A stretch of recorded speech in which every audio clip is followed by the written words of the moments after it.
Hola, molt bona nit. La conca hidrogràfica Ter Llobregat, a través de la qual s'abasteix d'aigua la ciutat de Sabadell, ha entrat avui en fase d'excepcionalitat 2. És un nou pas que restringeix encara més els usos d'aigua deguts a la persistent sequera que afecta Catalunya.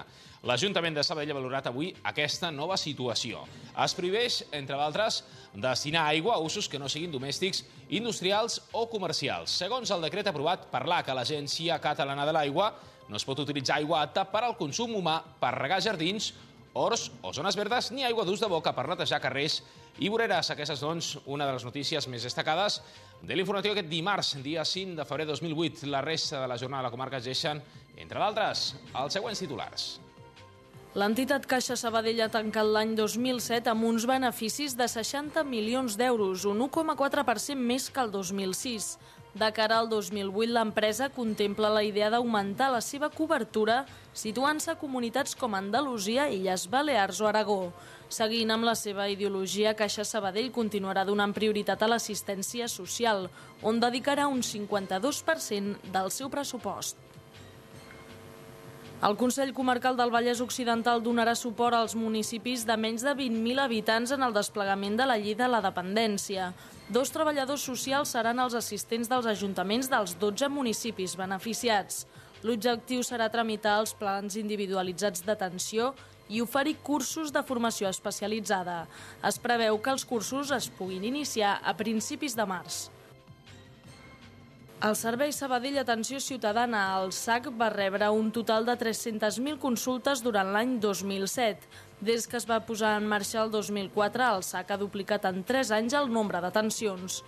De cara al 2008 es preveuen diverses millores, com ara l'increment de places d'atenció telefònica i l'ampliació a 7 hores a la setmana als horaris de les oficines de proximitat, entre d'altres.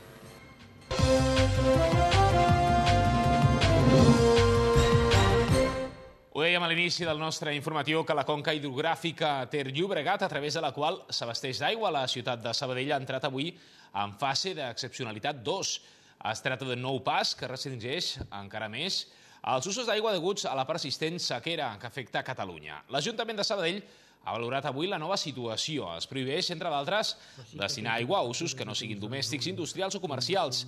Segons el decret aprovat per l'ACA, l'Agència Catalana de l'Aigua, no es pot utilitzar aigua apta per al consum humà, per regar jardins, horts o zones verdes, ni aigua d'ús de boca per netejar carrers i voreres. Tampoc es poden emplenar piscines, estanys, fonts, siguin públiques o privades.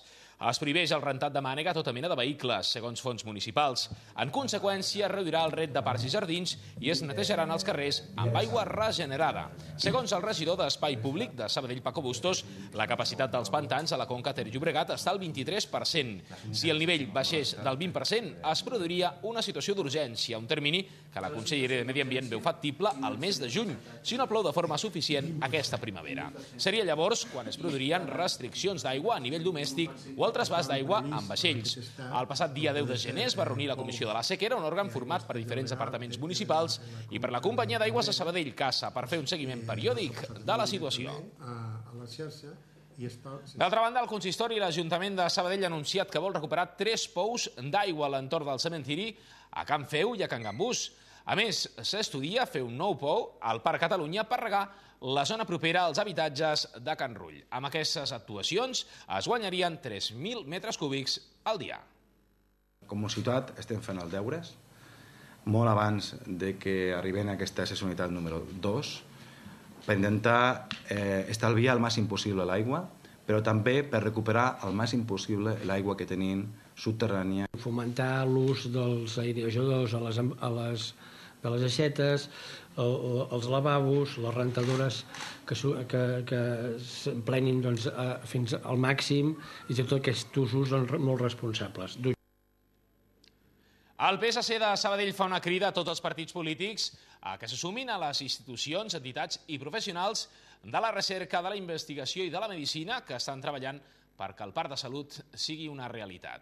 En un comunicat, a més, diuen textualment que demanen a l'entesa per Sabadell amb el suport de Convergència i Unió, Iniciativa per Catalunya Verds, Esquerra Unida i Alternativa, Esquerra Republicana de Catalunya, que deixi de falsejar la realitat, de dir mentides i que comencin a treballar en positiu per la ciutat. El comunicat continua recordant que l'acord entre l'Ajuntament de Sabadell i el Ministeri de l'Interior va ser una decisió consensuada amb aquestes mateixes forces polítiques, el Partit Popular i el govern del PSC. Només, diu el comunicat, gràcies a la solució proposada conjuntament entre la Conselleria de Salut en nom del govern de la Generalitat de Catalunya, la Corporació Sanitària Parc Taulí, la Fundació Parc de Salut i l'Ajuntament de Sabadell permetrà que aquest projecte tiri endavant.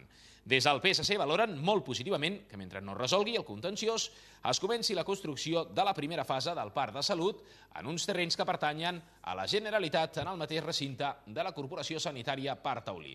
Una solució, recordem, que compta amb el suport de les entitats promotores del projecte i les institucions que donen suport econòmic al Parc de Salut. En un altre ordre de coses, el comunicat diu que aquest canvi, forçat per la no retirada del contenciós, suposarà un retard en l'execució de les obres, però permetrà no perdre les ajudes i subvencions amb les quals es compta a dia d'avui i que el recurs posa en perill.